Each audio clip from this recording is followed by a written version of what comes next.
Welcome to the Coach's Corner. Today we're covering Stage 3, Topic 6, Client Success Archaeology, uncovering the real motivations behind every sale. Clients don't just buy solutions, they buy what success changes in their life. A calmer team, a safer job, a shot at promotion, sleep, validation to family and friends, credibility, respect, and the ability to feel comfortable in rooms that you're newly entering into that require a certain level of expertise. That's what this session is about. Learning to find those things, not guess at them, find them. And there's a framework for it. And by the end of this walkthrough, you'll have everything that you need to start using it in your next conversation. Again, I call it the client success archaeology. Let's dig in. Here's what we're covering today. We start with the trap. The real reason most client conversations stall before they ever get real. Then we get into what clients actually buy underneath that surface request. From there, the framework itself, success archaeology. Then it's the 5 question ladder, the specific questions you use to excavate each layer. We'll cover why personal stakes are the thing that actually moves deals, how to mirror the client's language back to them, and then we'll close with a summary and 4 concrete moves for the week.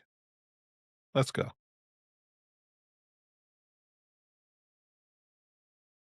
The trap, stopping at the surface pain. Most business conversations stay at the surface level. And I mean that literally. The conversation begins with a stated problem and it never moves past it. They say, I need more leads. And you think about lead generation. They walk away with a proposal about lead generation. But here's what's almost always true: I need more leads isn't the real issue. The real issue is that they don't trust their current pitch, or they're afraid of another wasted quarter in front of leadership, family, friends, or anyone else that they're worried about their opinion. Or they've been trying to prove something to someone for 6 months and it isn't working. I need a new website is usually embarrassment, fear of being left behind, watching a competitor look more credible and feeling it personally. I need a better process is often underneath the pressure of proving they belong in a room they are in. The surface request is a symptom. The real driver is always personal. Your job isn't to fix the symptoms, it's to find the driver.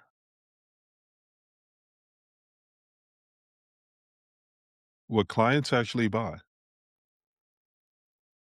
So if they're not buying the service, what are they buying? In my experience, it comes down to 4 things. These show up in almost every client conversation if you're listening for them. The first job is safety. They're not just worried about the business, they're worried about their position in it, their credibility, the perception, what their boss thinks of the decisions they're about to make. The second is career growth. They want a clear win, something that they can point to and say, I drove this result. That's what earns promotions, stronger teams, and builds opportunities. It's a confidence builder, not just in yourself, internally, but externally. The third is feeling respected, their voice landing for the first time, ideas taken seriously, not having to fight for bandwidth or to repeat themselves in every meeting and every conversation. And the fourth is peace of mind, getting your evenings back, the pressure lifting, and not checking their phones at midnight. When you identify which one of these is driving the conversation and you speak to it directly, everything changes. They stop comparing you to competitors and they start asking, When can you begin? Let's take a look at this from the standpoint of a business owner. Job safety, protecting their position, team, and credibility. This can be family and friends. A lot of entrepreneurs, when they first start their business, it's going to pull them away from the family, friends, and some of the responsibilities. You're going to take things from your to do list and move them over to other people's to do lists because you need to focus on the business. When you can validate and add credibility to what it is that you're doing, then that allows you to be able to go back to those people and it's saying that this isn't something that's just a shot in the dark. This is actually safety. This has this has legs. This has longevity attached to it. When you talk about career growth, a clear win that you can point to, a chance at promotion. Sometimes it's not the promotion as far as moving up within a company. Sometimes that promotion is getting more time from the friends and family, the people that you stepped away from to be able to focus on the business. It really can be something as simple as being able to validate your idea, show them and change their perception of, well, he's saying he's an entrepreneur, but I don't really know what he's doing. I don't know how good this opportunity is going to be. I don't know if it's going to be able to last. When you have something that you can point to and you can validate it, it adds to that credibility. It changes perceptions and allows you to be able to feel more respected. Your voice starts to land. Ideas start being heard for the first time. I can tell you as an entrepreneur, as an expert, I've been in advertising and marketing for decades. But I've got friends that have started their own business and they've gone to all kind of other people to get ideas. And when I give them something and I lay it out for them and say, here's a full business plan, business opportunity. This will allow you to get where you're trying to go and get to your definition of success. That familiarity of being around me has also made them feel like they can't necessarily take me as seriously. So building up my business to be able to have things that I can actually point to say, I don't need you to believe me. Look at what I've done for these people. That actually gets you to respect where you can be heard. And it's not just for friends and family. This is also something that you want to be able to do when you're looking at potential partnerships, when you're entering into rooms where there are other experts, where you may want to collaborate. This is what's going to get you to respect so that you not only feel comfortable in the room, but it takes care of that imposter syndrome of wondering whether or not you actually belong there. And then there's the peace of mind.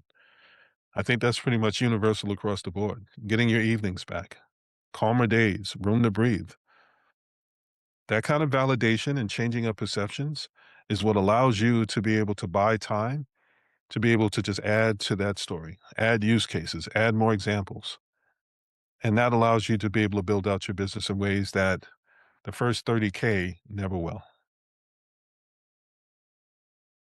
The framework, success archaeology. Success archaeology is a mindset before it's a method. It's the decision to stop grabbing the first answer and start brushing deliberately towards the truth. Think about how an archaeologist works. They don't rush, they have a site. They know there's something real buried there. And they move through layers carefully and patiently because they understand what they're looking for isn't at the top. In the client conversation, the layers look like this. The surface is what they say, the stated request. That's your entry point. Layer one is urgency and context. What triggered this now? Why today and not 6 months ago? Layer two is emotional cues. This is where you listen for the tone shift. The moment their voices changes and they pause, they say something that sounds more personal. That's your signal that you're getting closer. Layer three. Layer three is the personal stakes. What's actually at risk for them? Not for the business, but for them as a person. And that gets you to the core, the deepest layer. This is the real motivation, the thing that they'll actually invest in, the thing that will make them loyal, a committed client, if you're able to solve it. Archaeologists celebrate what's buried the deepest. So should you. The 5-question ladder. Now let's talk about the specific questions that get you through those layers. I call it the 5 question ladder, and the key is to use them in sequence. Do not skip ahead.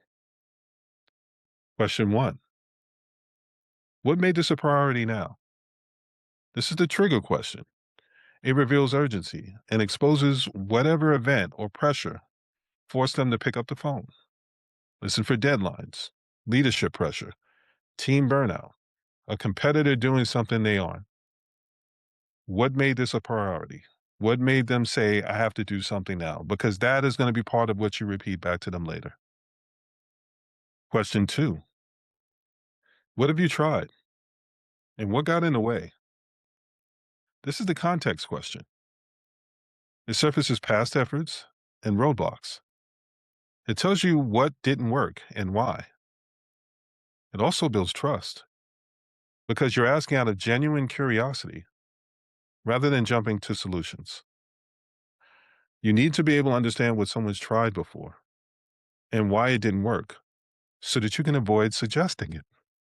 I mean, it's one of those things where if you suggest something that somebody's already tried, it decreases their level of confidence in your ability to be able to come to a conclusion that they haven't come to before. It puts you down on a level that they feel like they're at. And it takes the conversation from being something where they're talking to an expert to where they want someone to validate their ideas of what they think is the actual fix. It's only going to get in the way of you being able to close deals. And it narrows the gap between you being an expert and just being some common person that they're having a conversation with. Question 3. If this waits 90 days, what happens? This is the consequence question. It tests how real the pain is and whether they're actually ready for change. Revenue loss, team turnover, credibility risk. That's what you're listening for here. You're listening for consequences. You're listening for what happens if you don't do something about this, because that's also going to be something that you want to repeat back to them if they start to have doubts. Question 4. And what would that mean for you personally? This is the personal question, and it's the one most people skip. This is where the real emotional driver comes out. Job safety, reputation, time, freedom, peace of mind. Don't rush past this moment. Let them answer it fully. Question 5.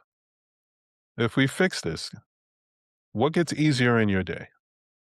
This is the relief question. It translates their emotion into a tangible outcome in their own words. And those words, write them down. You use them in your proposal, your follow up, and every conversation you'll have with them throughout the project.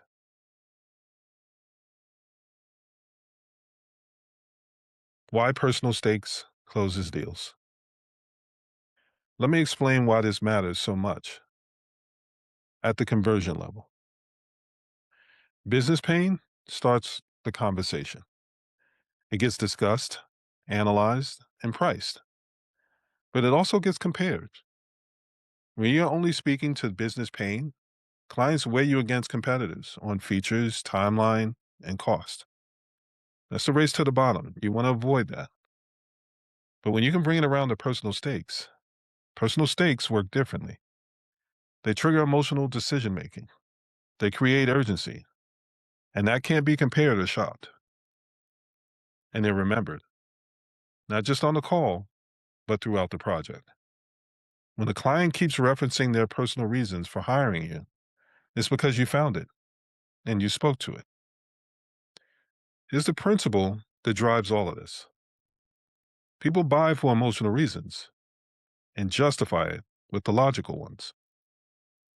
Your job, my job, our job is to speak to both, but lead with the deeper one. Business pain opens doors, personal stakes close the deal, and keep the relationship healthy and long after. Mirroring their language. Once you've found their stake, you have one job: speak it back, not in your language, but theirs. This is where most service providers lose the moment. They take what they've heard and translate it into professional language because they want to feel smart. They want to present themselves as smart and being an expert. And when they serve it back in a proposal that sounds like no one in particular said anything specific, it costs them. Don't do that. If they said, I just need to stop feeling like everything depends on me, don't write, we'll improve your operational efficiency. Write, we'll help you stop feeling like everything depends on you. If the stake is career growth, don't promise delivered results. Say this gives you a clear win you can point to. If the stake is respect, don't talk about strengthened communication. Say, this helps your voice land for the first time. And if it's peace of mind, skip the workflow talk entirely. Instead, say, this gets you your evenings back. That's it.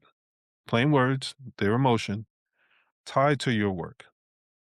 When clients see their own language in your proposal, they stop reading it as a skeptic and they start reading it as someone who's already made the decision. Summary: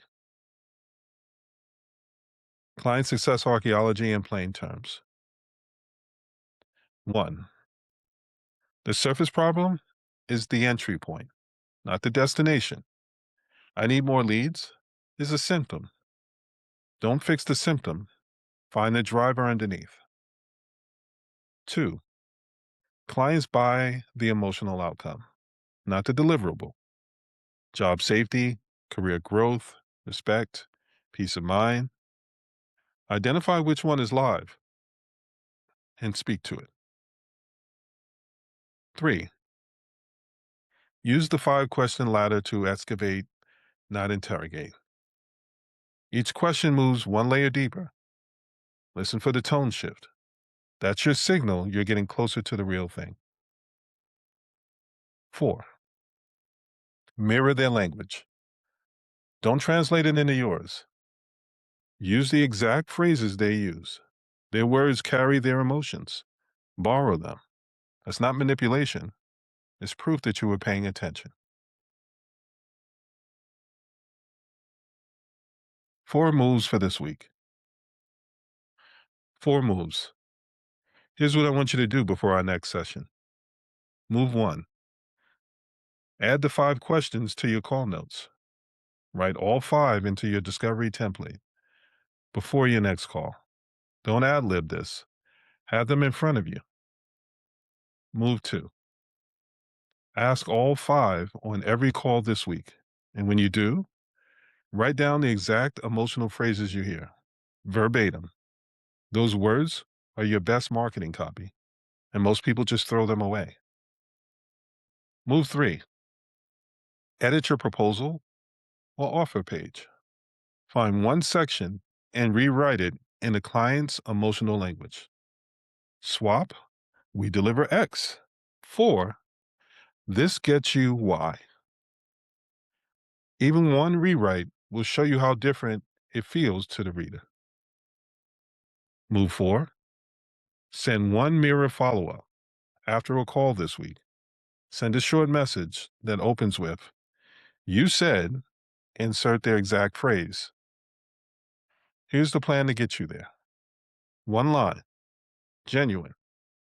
Pay attention to what happens next.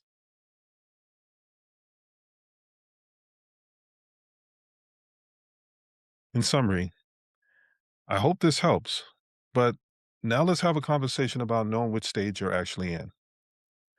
If you want to understand how your specific entrepreneurial type shapes the way you uncover client motivations and where you might naturally be strong or naturally blind, take the entrepreneurial type assessment. The link is going to be in the description. And if this session was useful, like, share, and subscribe. Each week, we go deeper into a different topic and what actually builds a business that sustains you. I'll see you next time.